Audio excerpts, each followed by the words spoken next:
Dios dejó ciertas leyes establecidas que naturalmente se van a ir dando. Por ejemplo, el Señor dejó que el sol saliera sobre buenos y sobre malos. Usted no necesita ser bueno para que el sol salga. El sol va a salir, en nuestra ciencia avanzada, la tierra va a seguir rotando de manera de que el sol, de manera de que ella pueda ser beneficiada por el sol.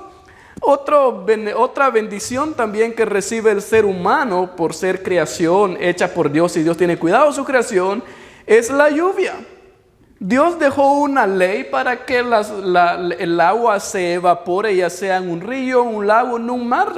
Se evapora y se forma la nube y va a llover donde se necesite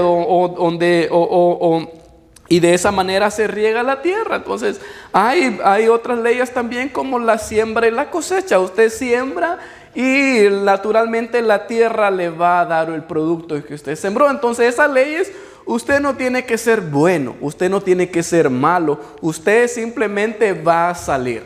Vale, esa bendición va a llegar porque son preestablecidas. Ahora, hay otras bendiciones que solo las puede recibir el creyente. Hay bendiciones que esas no van a ser para todos, sino solo aquel y aquellos que han aceptado el Evangelio de Cristo y han reconocido al Señor como su Salvador y le han recibido por fe en sus corazones. Esas bendiciones, el apóstol Pablo ahora nos lo decía en la epístola a los Efesios, capítulo 1 hasta el 14, y que ahora solo vamos a ver la mitad de esas bendiciones, que el apóstol Pablo llama las bendiciones espirituales. Es decir, hay bendiciones naturales y hay bendiciones espirituales, y solo el creyente puede beneficiarse de esas bendiciones espirituales. Entonces el mensaje de ahora es las bendiciones espirituales parte 1. Entonces viene la segunda parte por aquí en la misma iglesia, el mismo canal, en la misma cámara. El YouTube también va a estar disponible. Las bendiciones espirituales parte 2. Esta es la parte 1. Entonces, como les mencioné, hay leyes sobrenaturales establecidas para toda la creación, como la formación de la lluvia, el sol y los beneficios que la tierra produce. Pero hay bendiciones espirituales que solo son para los creyentes del Evangelio de nuestro Señor Jesucristo. Entonces, en la carta a los Efesios, y me gustaría que la leamos otra vez. Si usted va ahí a su boletín, vamos a leerlas para que vaya ahí conmigo. A mí siempre me gusta que usted vea que estamos predicando palabra del Señor. De hecho, yo antes de que me aceptara el llamado del Señor, dije: Señor, si yo voy a predicar siempre la palabra del Señor. Entonces es una de mis metas. Entonces leamos otra vez ahí Efesios 1 al 6 y vamos a ver las bendiciones para los creyentes. Dice Pablo, apóstol de Jesucristo, por la voluntad de Dios, a los santos y fieles en Cristo Jesús que están en Efeso. Gracia a ustedes y paz de parte de Dios nuestro Padre y del Señor Jesucristo. Nota el versículo 3, dice: bendito sea el Dios y Padre de nuestro Señor Jesucristo, quien nos ha bendecido en Cristo con toda bendición espiritual en los lugares celestiales. Mire lo que dice el apóstol Pablo aquí, que nos ha bendecido ¿con cuántas? Con todas las bendiciones espirituales en lugares celestiales. No sé si usted sabía, pero usted tiene bendiciones espirituales en lugares celestiales. Algunas va a empezar a cosecharlas o beneficiarse aquí, pero otras le van a estar esperando en el cielo. Continúo diciendo, el versículo 4 dice: asimismo nos escogió en él desde antes de la fundación del mundo para que fuésemos santos y sin mancha delante de él. En amor nos predestinó por medio de Jesucristo para adopción como hijos suyos, según el beneplácito de su voluntad, para alabanza de la gloria de su gracia, que nos dio gratuitamente en el amado. Note que el apóstol Pablo aquí nos da tres verdades o tres principios. Primero es que él nos va a mostrar la primera bendición, que es que somos adoptados como hijos de Dios. Y estos hijos de Dios, ahora que son adoptados, van a tener la oportunidad de tener dos beneficios, dos mandamientos, dos llamados de vivir en santidad y dar testimonio, dar alabanza de su gloria. Ahora, la palabra del Señor, cuando vimos en la lectura del Evangelio, dice que a los suyos vino, pero los suyos no le recibieron. Pero todos aquellos que le recibieron, les dio potestad de ser llamados hijos de Dios. La primera bendición que solo el creyente que ha aceptado el Evangelio de Cristo tiene es que se le dio el derecho de ser hijos de Dios. Vea lo que dice el Evangelio de San Juan, el que leímos ahora, capítulo 1, versículo 12, dice: pero a todos los que le recibieron, a los que creen en su nombre, les dio el derecho de ser hijos de Dios. Les dio ese derecho de ser hechos hijos de Dios. Entonces la primera bendición espiritual es que nosotros, al recibir el Evangelio, al aceptar al Señor como nuestro Salvador, al recibirlo en nuestro corazón por fe, en ese momento se nos da el derecho de ser hijos de Dios. Y la palabra derecho, algunas traducciones bíblicas van a poner potestad, otras van a poner derecho, otras van a poner autoridad, otras van a poner beneficio. Y lo que originalmente dice la palabra ahí, que le dio la certificación legal de ser hijos de Dios. Entonces algo sucede en lo espiritual cuando nosotros hacemos ese acto de fe y recibimos el Evangelio de Cristo, que el Señor nos da nuestro certificado, que certifica de que somos hijos de Dios. Es como cuando usted va a sacar su consulado a la embajada. ¿Qué le piden? Su acta de nacimiento. Entonces lleva su acta de nacimiento y dice, bueno, es usted. O cuando va a sacar el pasaporte americano, para los que tienen hijos aquí americanos, va a sacar el pasaporte, tiene que llevar el certificado de nacimiento. Entonces espiritualmente dice que el Señor nos da ese certificado que certifica de que usted ahora es un hijo de Dios, deja de ser creación. Recuerde que hay bendiciones preestablecidas naturalmente para toda la creación, porque Dios es un buen Padre, creador de todo, que Él va a cuidar de su tierra, Él va a cuidar de su creación y lo va a cuidar de usted. A mí me han preguntado que por qué hay personas que ni siquiera creen en Dios, ni siquiera van a la iglesia y les va bien. Bueno, mi respuesta es que ellas son creación de Dios y Dios los va a cuidar de alguna otra manera. Él va a proveer de alguna manera. No necesita ser Él una buena persona. Él siempre va a cuidar porque es un Padre responsable. Pero estas bendiciones espirituales es solo para los creyentes, que nosotros dejamos de ser creación de Dios y nos convertimos en hijos e hijas de Dios. Esa es una de las bendiciones más sorprendentes. Dice que a todos los que le recibieron, a los que creen en su nombre, les dio el derecho de ser hijos e hijas de Dios. Ahora, dice la palabra que a los suyos vino. ¿Quiénes eran los suyos?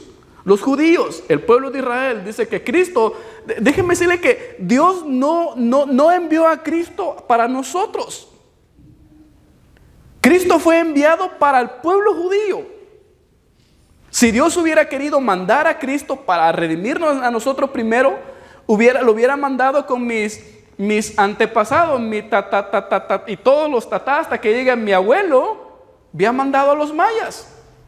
O lo hubiera mandado a los incas o a los aztecas. No sé si en El Salvador existieron indios nativos, o lo hubiera mandado a los de piel cafés en Estados Unidos.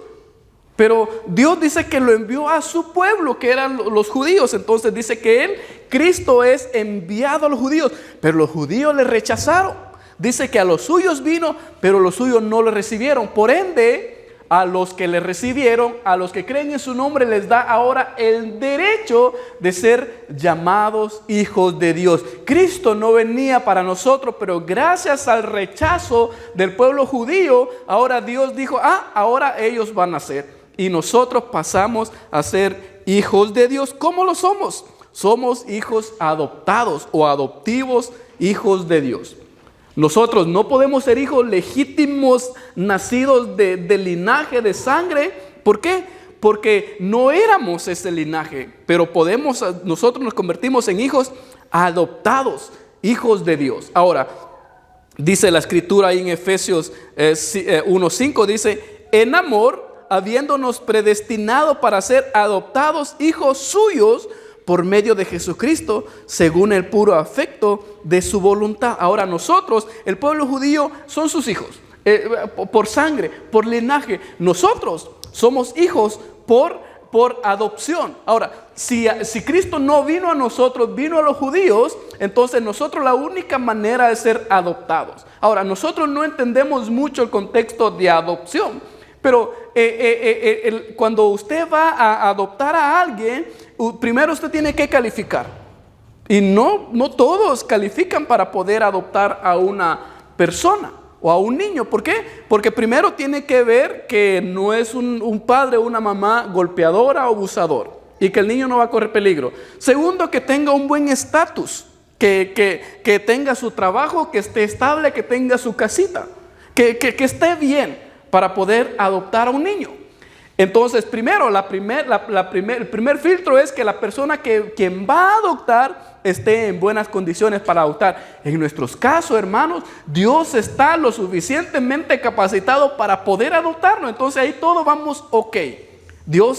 A Dios no se le van a acabar las bendiciones. Tiene todas las bendiciones del cielo para poder bendecirnos. Entonces vamos a estar bien. Ahora, el segundo paso primero es de quien adopta esté en buenas condiciones, estable. Ahora viene el punto de quién recibe la adopción. Quien recibe la adopción no tiene nada que ver. Es una persona que no puede hacer nada por ello. Lo único que tal vez puede hacer es poner una carita bien feliz y decir, adóptame a mí. Pero la realidad es que cuando usted va a adoptar a alguien en nuestro contexto, en nuestros días, las parejas van y ven a los niños ahí. Y lamentablemente les dan la libertad de escoger. Y dicen, este prietito como que no, voy a escoger a alguien más. Y lamentablemente muchos niños no los agarran en adopción, porque no depende de ellos. Algunos sí, siempre quise que mi familia sea güerita. Vamos a adoptar un güerito con ojos azules. Vamos, adoptamos, ahí usted ve ahí con ojos azules. Porque no depende de quien es adoptado, sino de quien va a adoptar. Y nosotros, hermanos, así éramos. No dependía tanto de nosotros, sino de Dios, que Dios escogió, decidió adoptarnos como sus hijos. Ahora, en el contexto bíblico, los únicos que usualmente adoptaban eran los esclavos, porque las otras familias estaban bien. Los otros esclavos eran usualmente los que adoptaban, y para que adoptaran un esclavo tenía que valer la pena. Es decir, no adoptaban a alguien porque querían tener una familia. Usualmente en aquel tiempo las familias eran grandes. Adoptaban al que les convenía. Y una de las imágenes que no lleva mucha verdad es, ¿usted ha visto la serie de José en Egipto? ¿Por qué adoptan a José? ¿Por qué se lo llevan? ¿Por qué lo compran de esclavo? Porque era un hombre usted lo ve en la serie de José de Egipto, bien fuerte, bien musculudo. Yo no sé por qué no me escogieron a mí para hacer ese papel, pero bueno, ya cuestión de ellos. Entonces, bien fuerte, musculudo y bien guapo y todo. Y lo llevan. Y en aquel tiempo así seleccionaban una persona para adoptar. Y nosotros, o el ser humano, estaba en esclavitud. Era esclavo del pecado, estaba en pecado, estaba en ruina. No había ni siquiera una buena excusa para decir, adóptenme a mí. Entonces fuimos adoptados por puro afecto de su voluntad. No hay otra opción. Por eso el apóstol Pablo se asegura y dice, vean hermanos, dice que en amor, habiéndonos predestinado, todo empieza en amor, por amor. Porque nos amó, quiso tener amor. Y de ahí dice que en amor habiéndonos predestinado para ser adoptados hijos suyos por medio de Jesucristo. Ahora, esta es la verdad. Según el puro afecto de su voluntad. ¿Sabe qué es un afecto? ¿Ha visto cuando las personas dicen, miren, esta persona es bien afectuosa? Y dice que este fue un afecto, un detalle que el Señor tuvo, algo, como cuando usted es bien detallista, voy a hacer un detalle aquí. Por puro afecto de su voluntad. Nosotros fuimos adoptados no porque merecíamos, no porque seamos buenos, no porque seamos mejor que los otros, sino porque Él tuvo un detalle, un afecto y dijo, los voy a adoptar. Y a mí me encanta la escritura porque dice ahí que somos adoptados hijos suyos. El apóstol Pablo se encarga de decir hijos suyos. Ya con ser adoptados sabemos que somos sus hijos. Pero además dice, vamos a ser sus hijos suyos, toditos de Él, suyitos de Él, que pertenecen a Él y somos hijos suyos. Ahora nosotros, ahora usted y yo, si usted ya aceptó el Evangelio de Cristo, ahora puede con toda la certeza estar confiado de que es un hijo y una hija de Dios y suya de Dios. Y eso a nosotros debe de cambiarnos nuestra posición, no solo mentalmente, sino en lo espiritual y en la confianza de Dios, de que ahora yo ya no soy solo creación, soy un hijo y soy una hija del Señor.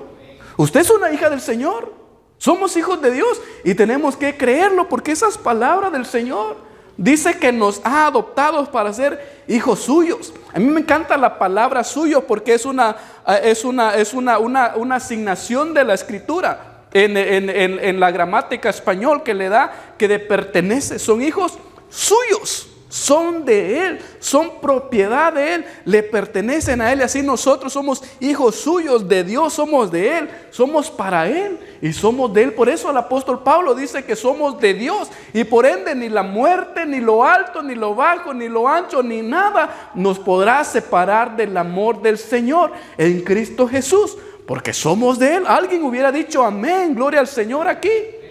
Por eso el apóstol Pablo empieza diciendo, bendito sea el Señor, y está glorificado, está maravillado de esta gran noticia, porque dice, bendito sea el Señor, quien nos escogió por puro afecto, su voluntad, por puro amor nos escogió. Usted y yo somos hijos de Dios por puro afecto del Señor, dice, en amor, por su puro amor, por su puro amor.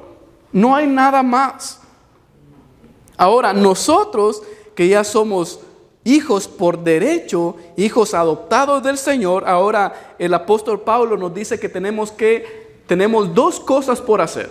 Usted se convierte al Evangelio, acepta al Señor, ahora ¿qué más sigue? Usted ya es salvo, su vida ya está salva en el Señor. Ahora, ¿qué sigue ahora?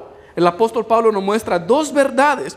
Y la primera es que somos consagrados para ser santos delante de Él.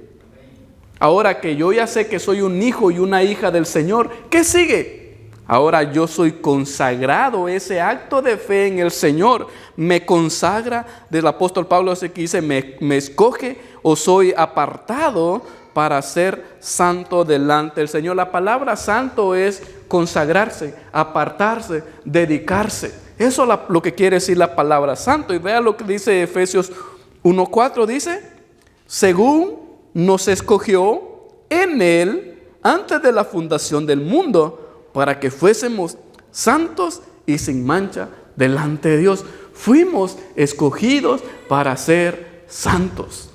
Vea al que está a la par de usted y dígale, él no sabía que era santo. Yo sé que muchos dirán ustedes ahí, es un santo diablito, una santa diablita, pero no, la palabra del Señor dice que somos santos. Lo que pasa es que nosotros hemos aprendido en la historia de que santo es aquella persona que en aquellos tiempos hizo grandes cosas sorprendentes y un momento que un papa viene y lo canoniza y lo pone en cierto pedestal, ahora es un santo. Sí, fue apartado, es un santo porque fue apartado, fue separado para que esté en ese lugar. Pero la palabra del Señor dice que todos nosotros somos santos. Y tal vez tiene razón que hay unos santos diablitos por ahí o diablitas por ahí.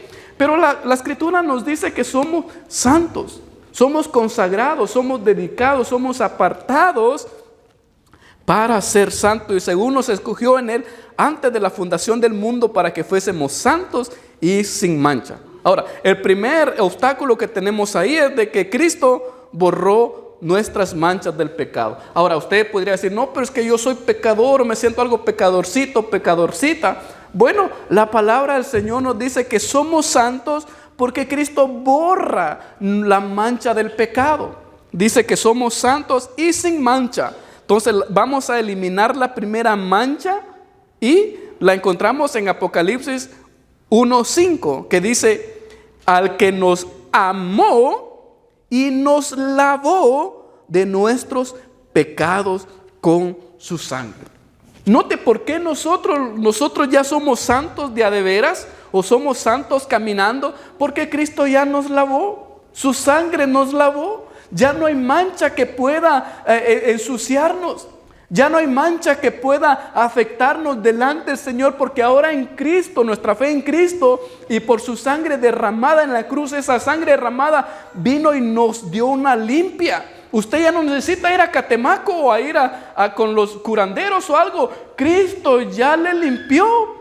Usted está limpio por la sangre de Cristo, no con una candela o no con un ritual o con un huevo como pasaba alguien por ahí para quitar algo, no, con la sangre de Cristo derramada. Nosotros fuimos lavados. Yo recuerdo cuando allá se lavaban aquello a mano, ahí usted le daba duro a lavar ahí los trapitos que tenían, y eran trapos que ya se dejaban ensuciar mucho porque no había muchos trapos lo que teníamos. Entonces repetíamos mudada cada 2 días. Ahora ya tengo camisas que no tienen más de 2 años que no me las pongo y no las quiero tirar porque digo, algún día me la voy a poner. Entonces, pero en aquel tiempo repetían, los trapos estaban bien puercos. Tiene la palabra puerco, bien cochinitos los trapos y bien mugrosos ahí, y les restregaban. Y nosotros, toda la mugre del pecado que hemos tenido, todo lo cochinito que hemos tenido ahí, dice que la sangre de Cristo nos lava, nos limpia. Y dice el profeta Isaías que si nuestros pecados fueran como trapos de inmundicia, van a ser como un blanco carmesí.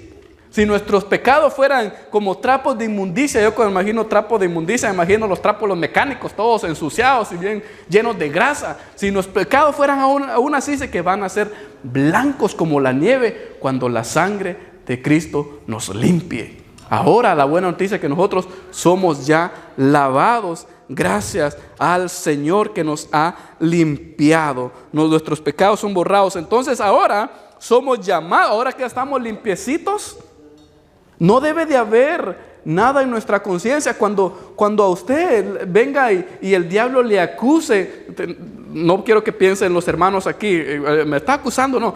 Cuando el chanclas venga y le ponga ahí una acusación y lo haga sentir mal, diga, momento chanclas, ya el Señor ya me limpió, ya mi alma está bien. Ya no deje de que, porque el enemigo es bueno para sentirnos culpables y culpabilizarnos. No, usted ya fue limpio. Usted pide perdón, como dice el apóstol Pablo. Hijitos míos, si alguno, el apóstol Juan, si alguno tiene pecado o ha pecado delante de Dios, recuerden que abogado tiene. Confiesen sus pecados y Él les va a perdonar. Entonces, somos llamados a vivir una vida en actos de santidad. ¿Estamos ahí?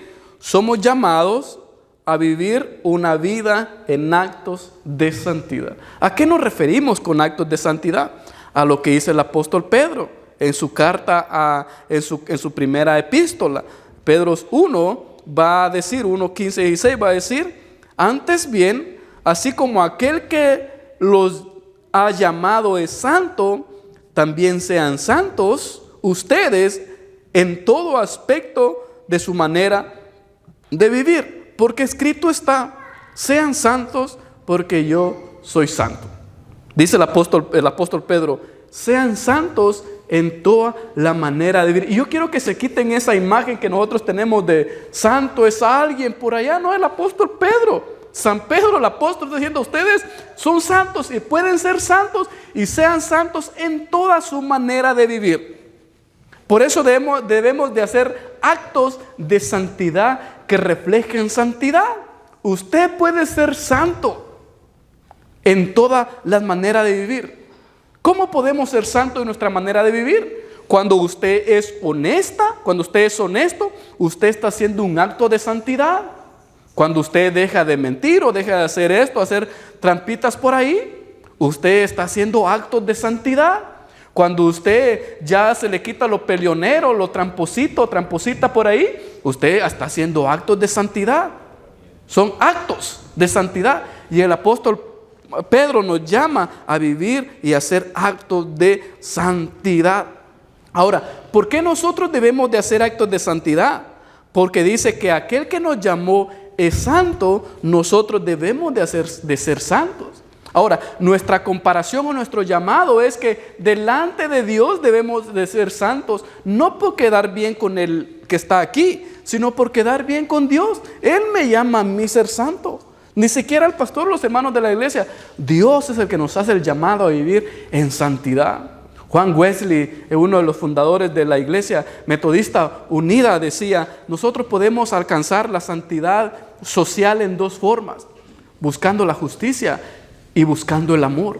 Nosotros podemos hacerlo también buscando la justicia, que seamos justos en todo y que amemos y busquemos el amor y justicia. Nosotros podemos ser santos en nuestra manera de vivir afuera.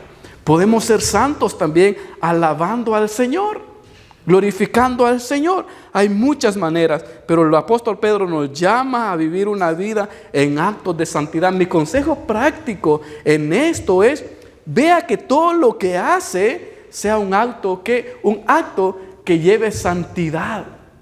¿Y cómo yo voy a comprobar que lleva santidad? Porque yo me pregunto, ¿lo que estoy yo haciendo está agradando a mi Señor que me llamó? Si mi respuesta es sí, entonces mis actos son actos santos y yo soy una persona santa.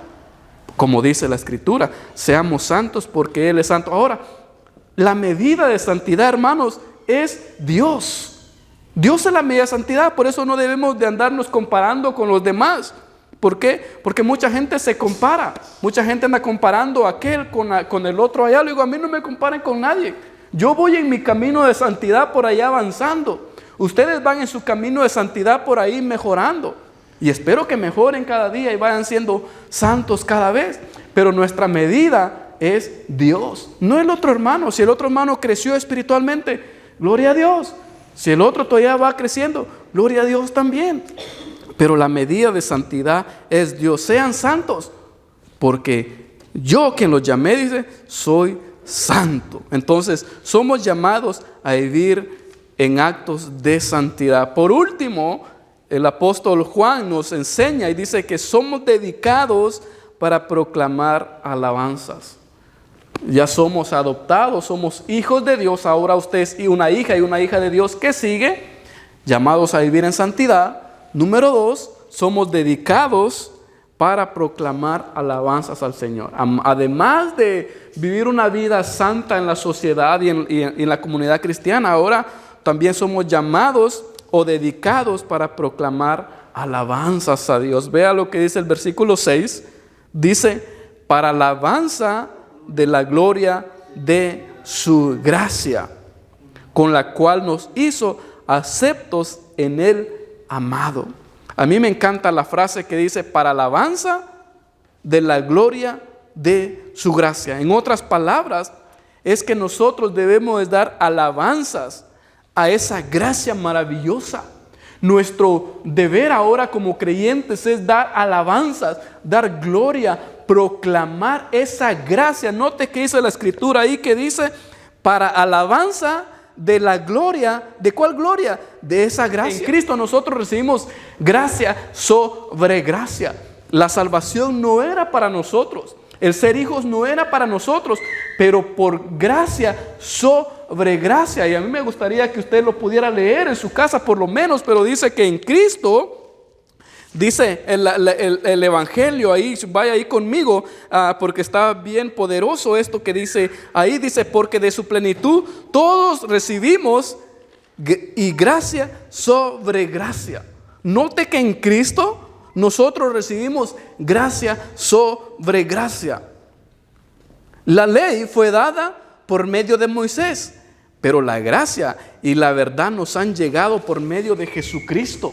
Ahora nosotros, ¿qué es gracia? La palabra gracia es recibir algo que yo no merecía. Entonces, cuando usted recibe la gracia de Dios, está recibiendo algo que no merecía.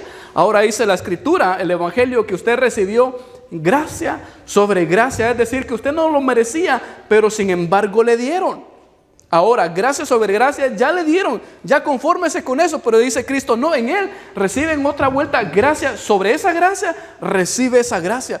Por eso el apóstol Pablo dice que somos para alabanza de la gloria de esa gracia. Entonces nosotros debemos de dar alabanzas a esa gracia maravillosa de Dios. ¿Y cuál es la gracia maravillosa del Señor? Que no lo merecíamos, pero gracias a Él nosotros debemos estar maravillados, decir, wow, Señor, yo no merecía. Por eso el apóstol San Pablo empieza diciendo en la escritura que él dice, pero gracias sean dados al Señor, o bendito sea Dios. Gracias al Señor que nos dio gracia sobre gracia. Nosotros debemos como creyentes estar maravillados. Señor, gracias porque nos has redimido. Gracias porque nos has hecho hijos tuyos. Gracias a ti. Y entonces nosotros somos llamados a proclamar esas maravillas. Por eso el apóstol Pedro, dice en su primera epístola también, el capítulo 1:9, dice que nosotros somos llamados o somos un pueblo escogido, nación santa, pueblo adquirido por Él, para anunciar las bondades, las maravillas de aquel que nos llamó de las tinieblas a su luz admirable. Entonces somos llamados a proclamar esas bondades. Yo por eso mi deseo es de que ustedes puedan proclamar al Señor con todo lo que hagan. Señor, gracias por esto, gracias por lo otro, gracias por esto. Señor, nos has bendecido, proclamamos tu bondad. Gracias porque esa gracia no la merecíamos, pero gracias a ti la merecíamos. Y yo quisiera que ustedes, hermanos, se volvieran creyentes proclamones, no reclamones, sino proclamones que proclaman la gracia y la bondad del Señor. Que nos dejamos de quejar, nos dejamos de renegar, decimos, Señor, gracias. Señor, gracias por tu gracia inmerecida. Qué bueno eres, Señor. Has proveído, has estado conmigo en todo tiempo. No me vas a dejar, no nos vas a dejar, porque estamos bendecidos con bendiciones espirituales. Mi desafío para ustedes es que se vuelvan creyentes proclamones, que proclamen las bondades del Señor, que cantemos de las maravillas del Señor, que glorifiquemos el nombre del Señor, que por su gracia nosotros fuimos, dice, aceptados en el amado. Fuimos aceptados, gracias al Señor que me aceptaste, me trajiste y me amaste, me trajiste a ti. Y nosotros debemos ser personas muy proclamadoras de esa gracia. Gracias, Señor. Y ustedes deberían de convertirse en esas personas muy agradecidas. Gracias, Señor, por tu gracia sobre gracia. Y gracias a ti hoy tenemos esas bendiciones espirituales que empezamos a disfrutar aquí en la tierra, pero que tenemos esperados en lugares celestes, en la patria celestial. Gloria sea el nombre del Señor por esas bendiciones espirituales. Amén.